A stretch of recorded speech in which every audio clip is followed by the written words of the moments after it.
આજે તો સમય પણ થંભી ગયો છે કુસુમ.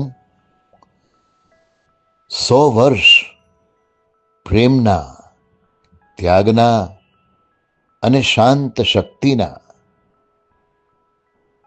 તમે આપણા સંતાનોને વધતા જોયા, અમારા સપનાઓને હકીકતમાં ખીલતા જોયા.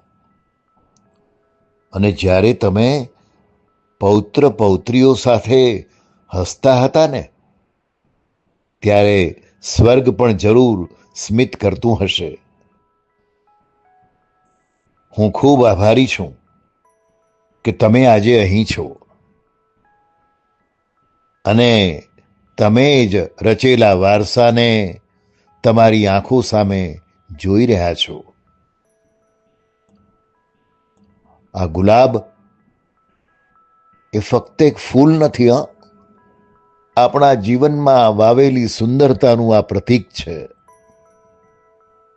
ચાલો આપણે બધા મળીને વધાવીએ અમારા પરિવારના હૃદયને. તમારા પ્રેમ માટે દિલથી આભાર.